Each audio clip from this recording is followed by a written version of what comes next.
മനുഷ്യരും വനങ്ങളും തമ്മിലുള്ള ബന്ധം സുദൃഢമാക്കുന്നതിനുള്ള പദ്ധതികൾ വനംവകുപ്പ് ആവിഷ്കരിക്കണമെന്ന് government chief whip Abu John Joseph Thodupuzha Newman കോളേജിൽ വനമഹോത്സവം ജില്ലാതല സമാപന സമ്മേളനം ഉദ്ഘാടനം ചെയ്യുകയായിരുന്നു അദ്ദേഹം.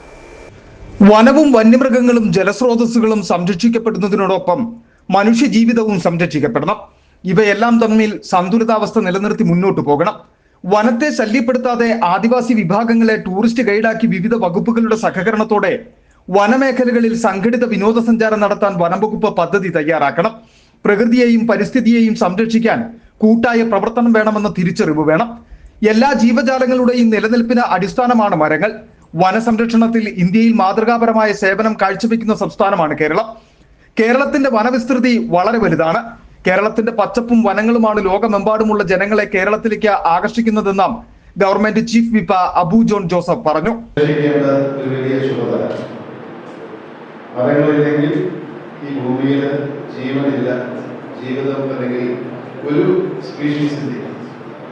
എല്ലാ ജീവജാലങ്ങളുടെയും നിലനിൽപ്പിന് ഇതിന്റെ അപേക്ഷിതമാണ് മരം എന്നുള്ളത്. മരം ഒരു മരം എന്നൊക്കെ പറഞ്ഞ് നമ്മൾ പല പല ആഘോഷങ്ങളും നടത്തുക.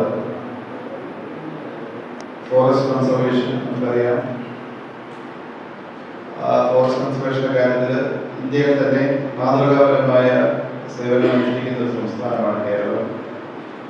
കേരളത്തിന്റെ വനവിസ്തൃതി എന്നത് മറ്റേത് സംസ്ഥാനമായിട്ട് നമ്മൾ താരതമ്യം ചെയ്യുമ്പോൾ അതിന്റെ തോത് പെർസെന്റേജ് വളരെ വലുതാണ്. ഹൈ പെർസെന്റേജ് ആണ് കേരളത്തിന്റെ. ഈ കേരളത്തിന്റെ ഈ പച്ചപ്പും ഈ കേരളത്തിന്റെ ഈ ഫോറസ്റ്റ് കവറും ഒക്കെയാണ് ലോകമെമ്പാടുമുള്ള വ്യക്തികളെ നമ്മുടെ ഈ സംസ്ഥാനത്തേക്ക് ആകർഷിക്കുന്നത്. മുഖ്യമന്ത്രിയുടെ പച്ചത്തുരുത്ത് പുരസ്കാരം ഏറ്റുവാങ്ങിയ ന്യൂമാൻ കോളേജിലെ ഫോറസ്ട്രി ക്ലബിന്റെ പ്രവർത്തനങ്ങളെ ചീഫ് വിപ്പ് അഭിനന്ദിച്ചു. തൊടുപുഴ ബ്ലോക്ക് പഞ്ചായത്ത് പ്രസിഡന്റ് മുഹമ്മദ് അൻഷാദ് അധ്യക്ഷത വഹിച്ചു.